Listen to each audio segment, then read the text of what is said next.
Okay, so this is the video for experience plan number 6, the group exploration with flashlights video.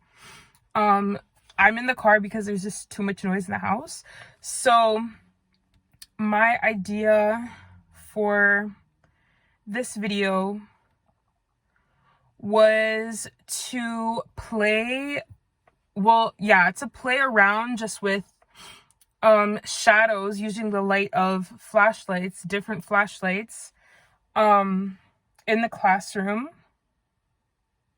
with our hands, and like if the children want to use toys, basically like anything. In the plan I said various loose parts, but also I want to give the children a chance to like explore using their hands, doing like the hand bunny, the shadow bunnies, and like stuff like that with their hands, because I remember having experiences of being able to do that in school too when I was younger, in science class, because this is a STEM, I think this is more like a STEM activity. Yeah, it's a STEM activity. So basically the exact idea I had was to turn off all the lights, close the blinds so that the room is dark.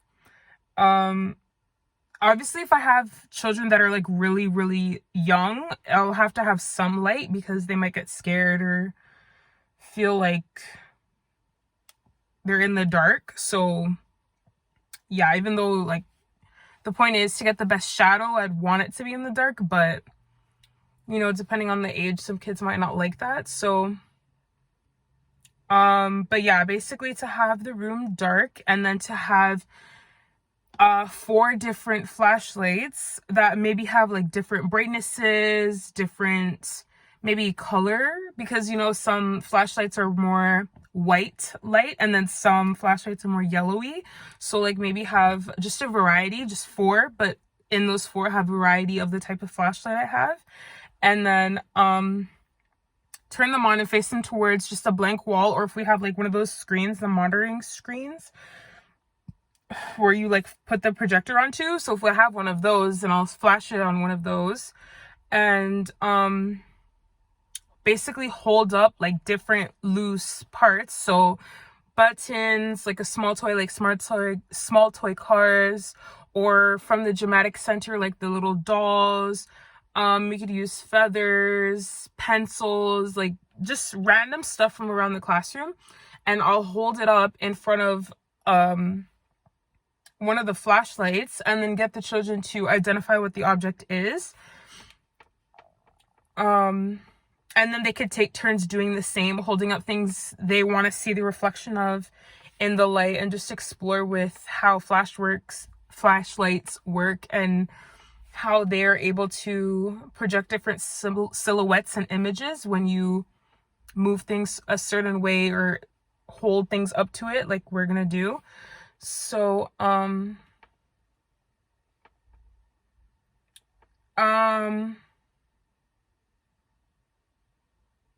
yeah, that was the basic idea of what I wanted to do. And like I said, the only materials that I would really be introducing is the flashlights. Everything else for this activity, I would just be getting things from around the classroom to get the children to try to explore and see how things look in the light, and how they create shadows, and how they can make different gestures and pictures and stuff even with their own bodies and their hands. So yeah, I'd like to split the activity maybe into like 2 parts kind of thing, like one half, so like 10 minutes of using loose parts, and then another 10 minutes, if they're still interested for that long, of like coming up and using their own bodies, using their like putting their faces in the light to project like their side profile silhouette, or like using their hands, like I said multiple times.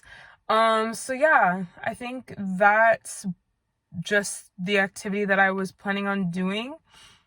I also wanted to speak to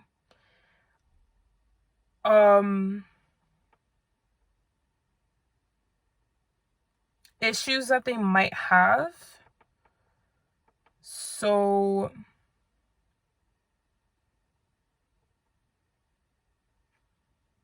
Sorry, I'm trying to find it. The issue, problems they encounter. Okay, so like I said before, I also want the children to kind of like experiment with the flashlights too. So I want them to try turning them on and off and like seeing how they can flicker them and like do little things with them. So I thought an issue that they might encounter would be that some of them might have problems turning them on and off.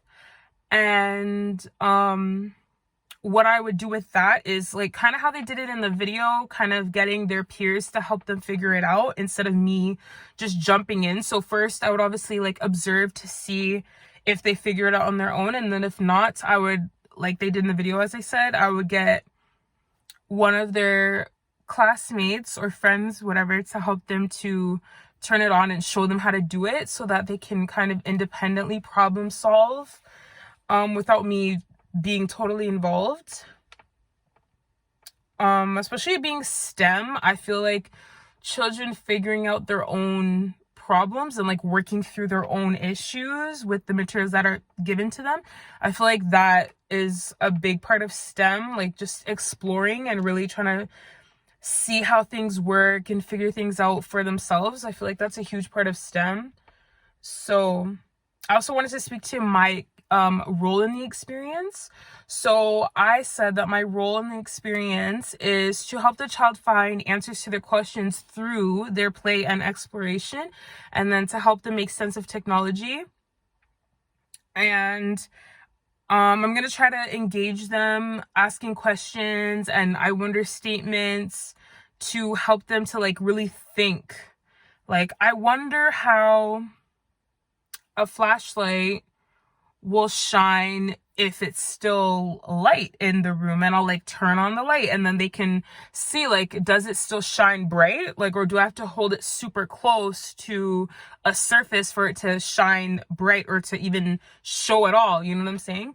So yeah, I would just, with this one, with STEM in general, I feel like getting the children to kind of answer their own questions through just trial and error and experimenting is the best way to go about it. So that concludes my explanation for experience plan number 6.